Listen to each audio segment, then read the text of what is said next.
معزز خواتین و حضرات، الائیڈ بینک کا انتظام و انصرام کارکنوں کے حوالے کرنے کے سلسلے میں منعقدہ یہ تقریب انسانوں کا ایک رسمی اجتماع ہی نہیں بلکہ لمحوں کا ایسا سنگم ہے جن میں صدیاں سانس لیتی نظر آتی ہیں۔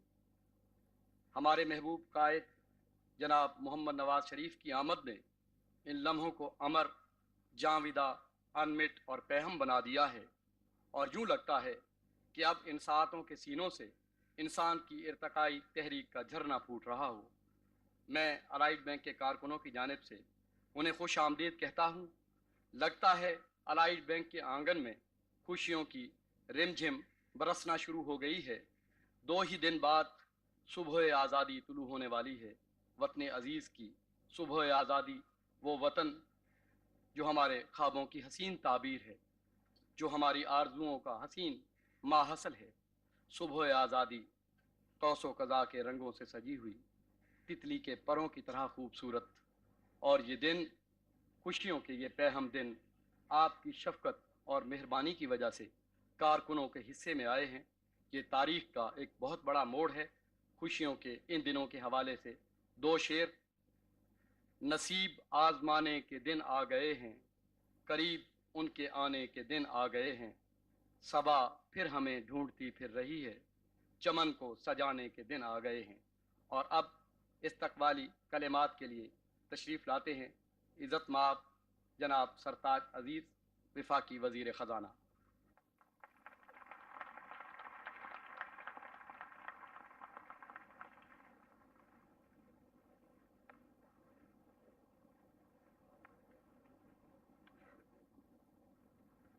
بسم اللہ الرحمن الرحیم۔ جناب وزیر اعظم صاحب، جناب گورنر صاحب، وزیر اعلیٰ سندھ صاحب، معزز وزرائے کرام، lieutenant general Saeed Qadir, chairman privatisation commission, Allied Management Group کے عہدیداران اور ممبران، معزز خواتین و حضرات، جناب وزیر اعظم صاحب، وزیر خزانہ کی طرف سے اور پرائیویٹائزیشن کمیشن کی طرف سے میں آپ کو تہہ دل سے خوش آمدید کہتا ہوں کہ آپ خصوصی طور پر اسلام آباد سے اس تقریب میں شرکت کے لیے تشریف لائے اور اس تاریخی موقع کو اپنے ہاتھوں سے پنپ کر اس کو مزید جلا بخشی۔ الائیڈ مینجمنٹ کے ملازمین کو بھی میں دلی مبارکباد پیش کرتا ہوں کہ اس تاریخی موقع پر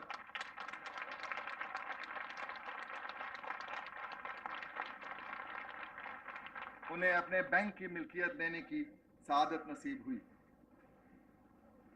جیسا کہ آپ کو معلوم ہے،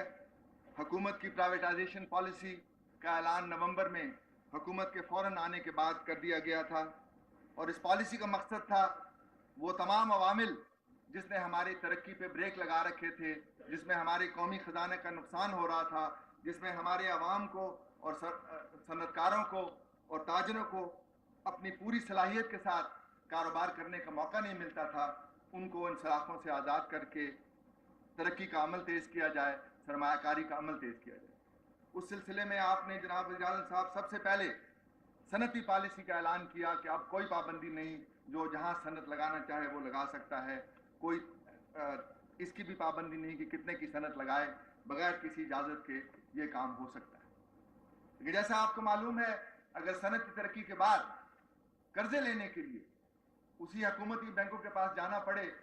تو وہ پابندی پھر بھی قائم رہتی ہے، سیاسی عوامل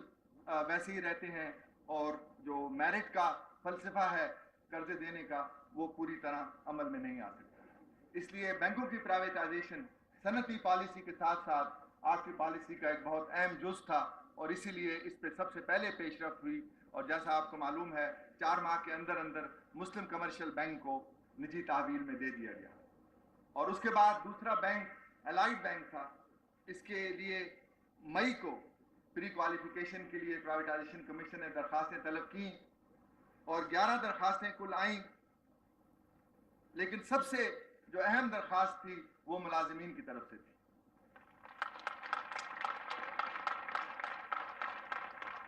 کیونکہ یہ وہ درخواست نہیں تھی جو صرف رکاوٹ ڈالنے کے لیے یا کچھ شوشہ کھڑا کرنے کے لیے کی گئی ہو کہ ہم بھی اس میں امیدوار ہیں. یہ بڑی سنجیدہ درخواست. اس کے لیے انہوں نے اپنا گروپ تشکیل دیا, اپنے 9 سینئر ممبران کو اسپانسرنگ ڈائریکٹر بنایا اور 32 کروڑ روپے کی رقم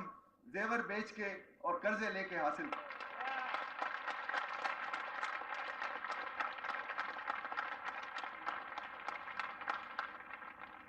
اسی لیے جب پرائیویٹائزیشن کمیشن اور کابینہ کی کمیٹی میں یہ مسئلہ پیش ہوا پری کوالیفیکیشن کا, تو یہ بالکل صاف ظاہر تھا کہ اس سے بہتر تجویز حکومت کے سامنے نہیں آ سکتی جب ملازمین سنجیدگی کے ساتھ اپنی قسمت اپنے ہاتھ میں لے کر اس ادارے کو اپنی فعالی کے ساتھ اور پوری محنت کے ساتھ اور پوری دیانتداری کے ساتھ چلانے کو تیار ہیں, تو اس سے بہتر صورت حکومت کے لیے اور کیا ہو سکتی ہے. اور اسی لیے ہم نے بغیر تامل کے یہ فیصلہ کیا وزیر اعظم صاحب کی, اس لیے بغیر تامل کے وزیر اعظم صاحب کی منظوری سے یہ فیصلہ کیا کہ یہ بینک پرائیویٹائزیشن کمیشن کو کے تجویز کو مان لیا جائے اور یہ بینک ملازمین کے حوالے کیا جائے. اسی لیے جو اس کے سلسلے میں گفت و شنید ہوئی, میرا خیال ہے اتنا بڑا سودا اتنا کم عرصے میں پہلے اس ملک میں کبھی نہیں ہوا ہوگا. کیونکہ معاملہ نیک نیتی کا تھا اور 70 روپے پہ بہت جلدی فیصلہ ہوا کہ فی شیئر اس کے حساب سے دیا جائے, 26% شیئر فوری طور پر بیچے جائیں 1 مہینے کے اندر اندر. اور اس میں جو ملازمین کا فارمولہ تھا وہ بہت آسان تھا, کیونکہ ادنا جو کم سے کم تنخواہ یافتہ ملازم ہے اس کو بھی 30,000 روپے کے شیئر یعنی 400 شیئر کم از کم, اور بڑے سے بڑا افسر کو 2 لاکھ شیئر. یعنی یہ تناسب جو ہے یہ نہ صرف منصفانہ ہے بلکہ جو اس وقت ملازمین کے کنٹرول کے جو اصول ہیں اس کے بالکل مطابق ہے کہ دونوں میں اتنا تفاوت بھی نہ ہو اور کسی گروپ کو یہ نہ ہو کہ وہ اس پہ زیادہ کنٹرول حاصل کر سکے. تو یہ تجویز بھی ہمارے سامنے آئی اور اس کے مطابق 495 ملین یعنی 49 کروڑ 50 لاکھ روپے 26% کے حصص ہیں, اور اس کے علاوہ باقی 25% 1 سال کے اندر اندر اسی قیمت پر بیچے جائیں گے تاکہ ملازمین کے پاس پورا 51% کا کنٹرول آ جائے. وزیر اعظم صاحب, جیسے آپ کو معلوم ہے مخالف سیاسی قوتوں کی طرف سے شروع سے یہ الزامات آئے کہ یہ پرائیویٹائزیشن کا عمل جو ہے یہ صرف ایک طریقہ کار ہے کہ آپ یہ حکومت کی جو قوم کی فیملی سلور ہے اس کو جمعہ بازار کی طرح اپنے اپنے لوگوں اور منظور نظر لوگوں کو اونے پونے بیچ رہے ہیں. مجھے یہ کہتے ہوئے فخر محسوس ہوتی ہے کہ آپ 7,500 لوگ وزیر اعظم صاحب کے خاص منظور نظر لوگوں میں تھے.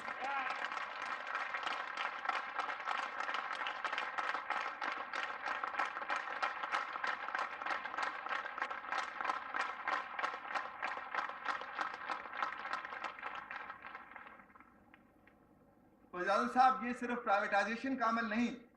بلکہ آج کے دن کے بعد پاکستان ایک ایسے تاریخی عمل میں شامل ہوا ہے جو دنیا بھر میں ایک نیا صنعتی انقلاب لانے کی پیش خیمہ ہے. کیونکہ جب یہ عمل شروع ہوا مغربی ممالک میں کہ کیپٹلزم کے تحت سرمایہ دار بہت مالدار ہو گئے اور اس کے جو اثرات تھے وہ انڈسٹری میں ماندگی اور کم ترقی کی صورت میں نظر آئے, تو کئی پچھلے 10-12 سال سے امپلائی اسٹاک اونرشپ پلان کے تحت بہت بڑے بڑے کارخانے اور بہت بڑے بڑے ادارے اب ملازمین کے حوالے کیے جا رہے ہیں, اور جہاں یہ عمل ہوا ہے وہاں 40-50% اضافہ ہوا ہے پروڈکٹیوٹی اور منافع میں, کیونکہ ان کی اپنی جو لگن تھی, ان کے اپنا جو اس میں سٹیک تھا وہ اس قدر اہم تھا کہ یہ تجربہ اب جو ارتقاء ہے صنعتی ممالک کی صنعتی ترقی اور انتظامی جو سسٹم ہے اس میں بہت ہی اہم سنگ میل ہے. اور مجھے خوشی ہے کہ بہت کم عرصے میں پاکستان بھی اب اس تجربے میں اپنا پہلا اہم قدم رکھ رہا ہے, اور مجھے امید ہے کہ یہ قدم صرف ایک قدم نہیں ہوگا بلکہ یہ پیش خیمہ ہے تمام امپلائیز کو, چاہے بینک ہوں چاہے صنعتیں ہوں, اس میں ان کو مزید شمولیت کے لیے، اور یہ میں سمجھتا ہوں ہماری ملک کی ترقی کا ایک بہت ہی اہم مقام ہے جس پر ہم اس وقت کھڑے ہیں، اور اس کے لیے میں آپ سب کو مبارکباد پیش کرتا ہوں۔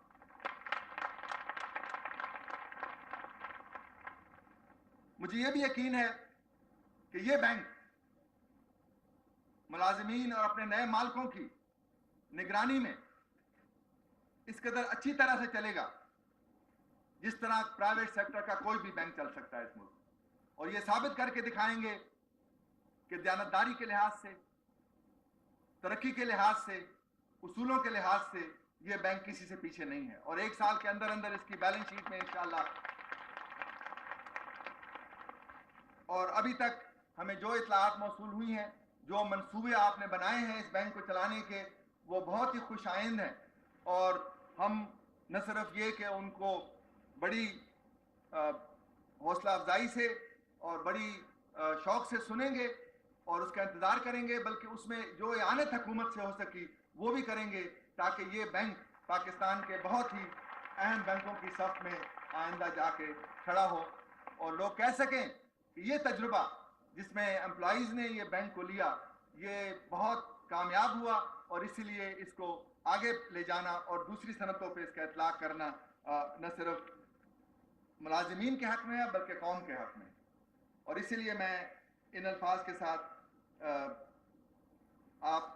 تمام کو پھر مبارکباد دیتا ہوں ملازمین کو اس مبارک موقع پر، پرائیویٹائزیشن کمیشن کا شکریہ ادا کرتا ہوں کہ انہوں نے یہ عمل اتنی اچھی طرح اور جلدی سے اس کو پایہ تکمیل تک پہنچایا، اور